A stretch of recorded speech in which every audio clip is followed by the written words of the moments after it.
أهلا بكم في حلقة جديدة من سلسلة أحداث وأمور تثبت تفردي الخرافي والإعجازي والمدوي والغير مسبوق. النهاردة بتكلم معاكم عن أمر يعني كارثي بكل معنى الكلمة، يعكس تماما كل ما حذرت منه من سنين طويلة، من أول ما بدأت في إعلامي الموثق. أنا بكرر تاني كلمة إعلامي الموثق لأني بتكلم من قبل كده، بحذر من قبل كده، بلفت النظر من قبل كده، بدق ألف ناقوس خطر من قبل كده، من قبلها بسنين. لكن الموثق فعليا، والحمد لله، الميزة الوحيدة قلتها مرارا وتكرارا، الميزة الوحيدة اللي مش شايف غيرها ما يسمى السوشيال ميديا أو الإنترنت الموازي أو الافتراضي أو المهم مش الإعلام التقليدي، يعني اللي هو اللي بيدار في الإنترنت أقصد. الميزة الوحيدة هي التوثيق إني لما أجي أقول لحضرتك أنا قلت او الشيء ده حصل او انا اتكلمت في الامر ده، تيجي انت حضرتك تكذبني او ان انت تقولي لا ده ما حصلش، اقول لك لا تعالى ادي صوت وصوره تمام قدام حضرتك وعلى عينك يا تاجر وقدام الجميع، وفي مواقع معروفه جدا او مواقع مشهوره جدا، فيش اشهر من اليوتيوب والفيسبوك والانستجرام والتويتر، يعني اعتقد اللي هو بقى اكس ده حاليا يعني. فما فيش اكتر من كده. فدي كلها منصاتي اللي انا بستخدمها فقط للتوثيق. الترويج والله بقى جد، يعني جه الترويج اهلا وسهلا، ومش ترويج لنفسي، الترويج لمصلحه الاخرين طبعا، انا مش فارق معايا حاجه تمام. لكن ارجع واقول انه التوثيق هو الاساس، اثبات الحقوق، اثبات السبق، اثبات التفرد، اثبات كل كلمه تتقال تمام، اثبات اني كنت الصح 100% الحمد لله، كله نعمه وفضل من عند ربنا سبحانه وتعالى. انا يعني ده مش فضل مني انا، لا ده كله من عند ربنا سبحانه وتعالى اللي انعم عليا بده. لكن فضيحه، انا بقول دي فضيحه بمعنى الكلمه، اللي بيجرى في كأس العالم 2026 يضاف لكوارث، مهازل، ازمات، آسف لما أقول كلمة فضائح بمعنى الكلمة في كرة القدم، شبهات كتير جدا، مش عايز أقول يعني حاجات فعلية، هقول شبهات على حاجات مش طبيعية. وطبعا حدث ولا حرج على قطاع كرة القدم واللي بيجرى فيها مستوى العالم والفساد المتفشي من كل النواحي. خلوا بالكم الفساد ده دايما الفساد مرتبط عند ناس كتير قوي بكلمه التربح المالي الغير سوي او الغير قانوني. لا يا فندم، الفساد يرجع لحاجات كتير جدا، حتى الجهل يؤدي للفساد. ما هو جهلك بالشيء او عدم ادارتك ليه بالشكل الامثل او عدم درايتك بيه بالشكل الامثل هتخلي حضرتك ان انت تحط من لا يصلح في المكان المناسب، تحط فيه الغير مناسب، هيؤدي ده حضرتك لاداره سلبيه وسيئه للغايه، هيؤدي ده حضرتك لخراب بمعاني الكلمه وفساد كامل طبيعي. او ان انت نفسك تكون بتدير الشيء وانت بعدم درايه، هيخليك انت تديره بشكل خاطئ او بشكل سيء جدا او سلبي، او تقول قرارات خاطئه تؤدي كل ده فساد حضرتك. وده ايضا يؤدي لخراب مالي ممكن يبقى اكتر من اللي بيتربح كمان. ما هو اللي بيجرى في كرة القدم المصرية على سبيل المثال، هل أنا أقول الناس دي بتتربح أو الناس دي بت يعني في أمور تربح مادي أو كده؟ لا مش هقول كده. الكلام ده اللي يقولوا الجهات المختصة، جهات التحقيق أو جهات الرقابية أو أيا كان مسماها. لكن أنا بتكلم من شق فني يا فندم، أنا بحلل وبقيم وبتوقع من شق فني بحت. الشق الفني ده طول 10 سنين و3 شهور وأكتر أثبت تماما مدى الإهدار المالي والرياضي والمالي. انت بتضيع بطولات، بتضيع لاعبين، بتضيع امكانيات، بتضيع قدرات، بتضيع حاجات كتير جدا بتهدرها. ده بيتحول لجانب مالي طبعا بلا جدال، بيتحول تماما لجانب مالي. ابسط حاجه يعني انا اسف لفظ هقول بالنسبه لناس كتير ادفع حاجه اللي ما يفكرش فيها اصلا، حاجه اسمها الاعداد النفسي، حاجه اسمها الخبير النفسي. تعال حضرتك شوف كميه اللاعبين اللي اهدروا قدراتهم وامكانياتهم ومردودهم بسبب الاعداد والتجهيز النفسي الامثل والصحيح، بعد عدم وجود الحد المختص بده او عدم الاعتراف اصلا من المسؤولين في الانديه بده. كارثه اقسم بالله. فشوف حضرتك التحول ده لاهدار قدرات وامكانيات مميزه جدا، كان ممكن الناس دي او اللاعبين دول يجيبوا لك بطولات على اروع ما يمكن، تؤدي لنواحي ماديه عاليه جدا وشهره وترويج وحاجات كتير جدا. كل ده تبلور واصبح جوانب ماديه. يعني جوانب ماديه ليها روافد كتير جدا لو حضرتك فكرت فيها، مش لازم يكون مباشره. مش لازم تكون من الخطوه الاولى، لكن ممكن تكون اللي جايه مش مباشره اكبر بكتير من المباشره.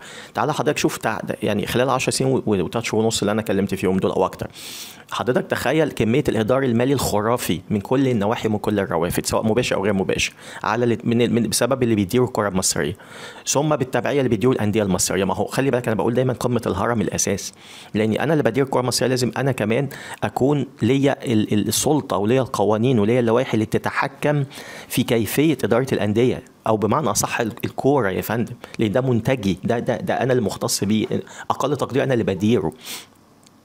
المهم يعني بديك مثل حضرتك. تعالى بقى للي هتكلم فيه النهارده، نظام تصفيات كأس العالم 2026 الكارثي، المهزله، التحريج، المليء بالسلبيات، الاخباط. كويس.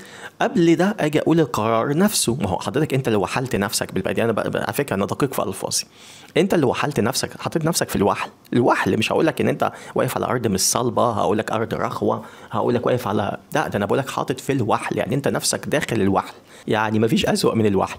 فعايز اقول لحضرتك انت واقف فيه لانك من البدايه انت اللي خدت القرار الكارثي بزياده العدد ل 48، عدد يعني خزعبلي. وكلمت في الامر ده، اول حد في العالم كله طلعت وانتقدت الامر ده تماما واثبته بالادله. انت حضرتك مدخل ربع العالم في بطوله هي البطوله المفروض الاقوى في العالم، هي اللي بتعملها تصفيات، وتصفيات بتبقى طويله جدا، ممكن تقعد سنتين واحيانا اكتر عشان تجيب بالبلدي كده خلاصه الخلاصه، تجيب الزبد. ومحدش قال ان الامر هيبقى طبقي في ان انت اللي بيوصل دايما هم الاقوى. لا يا فندم، قلت نفذ الكلام اللي انا بقوله، نفذ افكاري الخرافيه احسن 1000 مره وتوصل الافضل. ومش كده وبس، ده انت يبقى عندك التصفيات في حد ذاتها اللي محدش بيشوفها دلوقتي. انا شخصيا ما شفتش التصفيات دي، ما شفتش فيها مباراتين 3 في كل العالم اقسم بالله، لاني خلاص بقت في جبات واسعه جدا، بقت في نظام تصفيات من اسوأ ما يمكن، نظام تصفيات سيء للغايه، لان بالبديهي حضرتك انت خدت القرار السلبي والسيء للغايه من البدايه. فتاني بكرر، وحلت نفسك، اضطريت ان انت عشان تدخل العدد المهول ده. يا جماعه ربع العالم، حد يتخيل ربع العالم يعني كلام خزعبلي. انت حضرتك مدخل ربع العالم في بطوله اللي هي تاني بكار خلاصه الخلاصه، يعني زي ما بيقولوا كده. شفت حضرتك بتقول ده منقى لاخر قطره، ده مثلا منقى 7 مرات، ده بتوصل لك الحاجه بيور جدا في الاخر للمره المليار. تاني بكرر، كان ممكن جدا جدا جدا حضرتك توصل لده، وان انت تعمل تدخل الافضل ويبقوا متغيرين على فكره، وتدي فرص لغالبيه العالم، مش هقول الكل، في كره القدم. ويا سيدي مش يا فرحتي ان حضرتك اتحاد ضامن 200 ومش عارف و2 دوله ولا كام في الاتحاد بتاعك، ومنهم يجي بتاع مثلا على الاقل ربعهم ما لهمش في كره القدم من اصله، يعني ربعهم من اساسه ما عندهمش حتى ملعب يعني مناسب، تبعيات، جزر، مش عارف ايه، كلام غريب جدا. وكمان حضرتك ان انت ربع الاخر مستويات متدنيه جدا جدا جدا، فهتيجي حتى للي فاضلين ال100 الاخرانيين مش كلهم على المستوى الامثل، مش كلهم ابدا على المستوى الامثل. فتيجي حضرتك انت بتعمل تصفيات اللي هي بتعملها مره واثنين وثلاثه واربعه، لكن المفروض تتعمل صح. قبل ده كله نفذ افكاري المدويه. ابسط مثال، الفكره الرائعه، عدم لعب المهاجرين او اللاعبين المولودين في بلاد اخرى الا بنظم واسس محدده وفي حدود معينه جدا جدا جدا. لكن حضرتك تقول لي ده واحد جدته مش عارف من ناحيه مين، جده من ناحيه مين، ابوه من الجد ال 18 كان مولود في مش عارف فين، مش عارف مين كان مولود فين، والولد نفسه مولود فين وعاش حياته. كلام بص مساخر بكل معاني الكلمه، يعني حاجه بص اقل كلمه تتقال، مهازل ومساخر وفساد. في ساعتها حضرتك هتلاقي اللاعبين كلهم بيرجع لبلده. اقل تقدير هتلاقي في اي بلد، لا بلاش يا سيدي 50 اللي قلنا عليهم اللي هم يعني ما فيش خالص، نقول ال 150 دول اقل تقدير هتلاقي فيه لاعب واثنين وثلاثه في كل منتخب، يعني ممكن تحس منهم انهم بيأدوا انهم بيعملوا حاجه. يعني سورينام، حد اسمها سورينام؟ لما حضرتك تعرف ان فرانك ريكارد، تعرف ان رود خالد، لما تعرف حضرتك انه كذا لاعب، سيدورف، دول في هولندا مستفيده بيهم.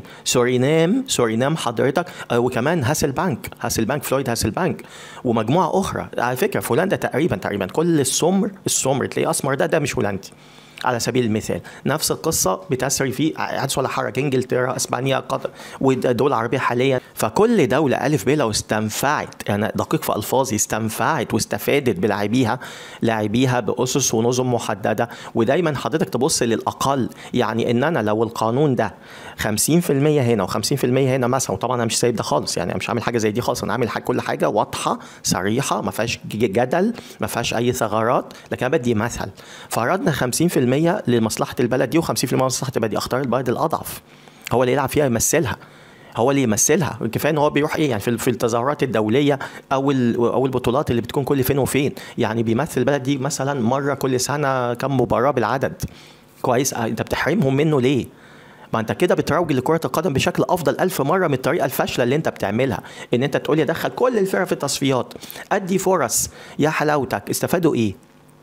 استفادوا ايه؟ ما استفادوش اي حاجه. بعض الاموال بتيجي من العوائد، لكن يا فرحتي. وبعدين لكن لما انت تديهم لعيب كبير، واحنا اللي بنتظلم كجماهير على فكره، بنشوف مباريات بالمنظر ده. الاقي فرقه في كاس عام الشباب تتغلب من المغرب 16 ناشئين، كاس عام الناشئين 16-0 و7 و8 و15 وحاجات. عملت النموذج البشع ده اللي انت عملته 48 فريق ده بتصفيات من اسوأ ما يمكن.